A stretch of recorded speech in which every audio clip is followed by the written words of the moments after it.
First of all happy birthday Appu sir. ಇವತ್ತು ನನ್ನ birthday. ಬೆಳಗ್ಗೆ ಎದ್ದು ರಾಯರ್ದು ಪೂಜೆ ಮಾಡಿ, ಇವತ್ತು ಸಂಕಷ್ಟಹರ ಚತುರ್ಥಿ ಇರೋದ್ರಿಂದ ಗಣಪತಿಗೂ ಪೂಜೆ ಮಾಡಿ, ನನಗೆ ದೊಡ್ಡ ಗಣೇಶ ಟೆಂಪಲ್ಗೆ ಹೋಗಬೇಕು ಅಂತ ತುಂಬ 1-2 ಇಯರ್ಸಿಂದನೇ ಅಂದ್ಕೊತಿದ್ದೆ. ಬಟ್ ಹೋಗ್ಲಿಕ್ಕೆ ಆಗಿರಲಿಲ್ಲ. ಸೊ ನಾನು ರೆಡಿಯಾಗಿ ಈಗ ದೊಡ್ಡ ಗಣೇಶ ಟೆಂಪಲ್ಗೆ ಅಂತ ಹೊರಡ್ತಾ ಇದ್ದೀವಿ. ಸೊ ಯಾರೆಲ್ಲ 1995 ಬಾರ್ನ್ ಆಗಿದ್ದೀರೋ ಅವರೆಲ್ಲರೂ ಈ ವರ್ಷ 30 ಇಯರ್ಸ್ ಆಗ್ತಾ ಇದ್ದೀರಾ. Congratulations for all the girls who born in 1995 for coming to 30 years ಅಂತ ಹೇಳ್ತಾ, ಒಂಥರ ಫೀಲ್ ಈ 30 ಇಯರ್ಸ್ ಆಗ್ತಾ ಇರೋದು.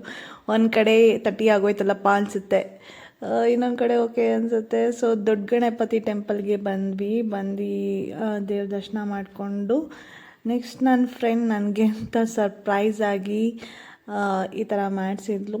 ಸೊ ಅಲ್ಲಿಗೆ ಹೋಗಿ ಕೇಕ್ ಕಟಿಂಗ್ ಎಲ್ಲ ಮಾಡಿ ಯಾವ ಥರ ಇತ್ತು ಅಂತ ನೀವೇ ನೋಡ್ಕೊಂಬನ್ನಿ.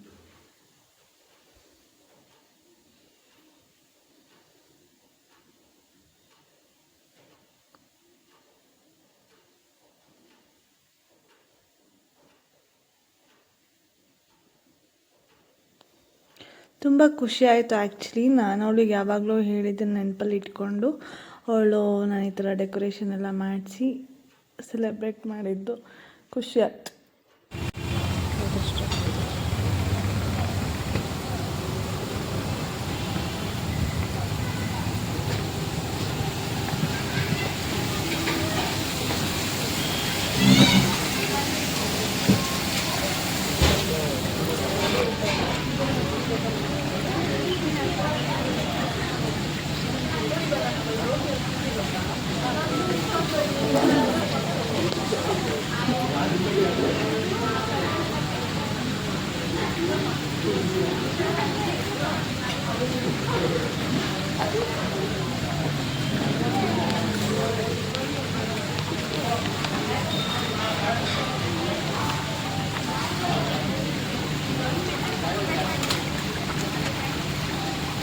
ಲಂಚ್ಗೆ Stony Brook restaurant R R ನಗರಕ್ಕೆ ಹೋಗಿದ್ವಿ. ಸೊ ನನಗಿದು ಆ್ಯಂಬಿಯನ್ಸ್ ಎಲ್ಲ ತುಂಬ ಇಷ್ಟ ಆಗಿತ್ತು, ನೋಡಿದ್ದೆ ಬೇರೆಯವರೆಲ್ಲ ಹೋಗಿರೋದು. ಸೊ ಎಕ್ಸ್ಪೀರಿಯೆನ್ಸ್ ಮಾಡೋಣ ಅಂತ ಹೋದೆ. ನನಗೆ ಈ ಥರ ಇಷ್ಟ ಆಗುತ್ತೆ ಆ್ಯಕ್ಚುಲಿ ವಾಟರ್ ಫ್ಲೋಸ್ ಎಲ್ಲ. ಬಟ್ ಇದು ಒನ್ ಟೈಮ್ ಎಕ್ಸ್ಪೀರಿಯೆನ್ಸ್ ಮಾತ್ರ ಅಂತ ಹೇಳ್ತೀನಿ ಫ್ರೆಂಡ್ಸ್, ಬಿಕಾಸ್ ಊಟ ತುಂಬ ವರ್ಸ್ಟ್ ಆಗಿತ್ತು. ಇವತ್ತು ಮಂಡ್ಯ ಆಗಿರೋದನ್ನ ವೆಜ್ ಊಟ ತೊಗೊಂಡ್ವಿ. ವೆಜ್ ಊಟ ಅಂತೂ full worst.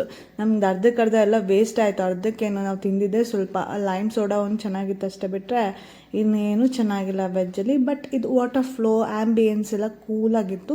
So one time ಎಕ್ಸ್ಪೀರಿಯೆನ್ಸ್ಗೆ ಚೆನ್ನಾಗಿದೆ ಅಂತ ಹೇಳ್ಬೋದು. ಇದಾಗಿತ್ತು ನನ್ನ ಬರ್ಡೇ ವ್ಲಾಗ್. ಲಾಸ್ಟಲ್ಲಿ ನನ್ನ ಹಸ್ಬೆಂಡು ಕೇಕ್ ತೊಗೊಂಬಂದು ಕಟ್ ಮಾಡಿಸಿದ್ರು. This is my husbands cake. So ಯಾರಿಗೆಲ್ಲ ನನ್ನ ವಿಡಿಯೋ ಇಷ್ಟ ಆಗಿದೆ ಲೈಕ್ ಮಾಡಿ, ಸಬ್ಸ್ಕ್ರೈಬ್ ಮಾಡಿ ಅಂತ ಕೇಳಿ. Thanks for watching. Keep supporting.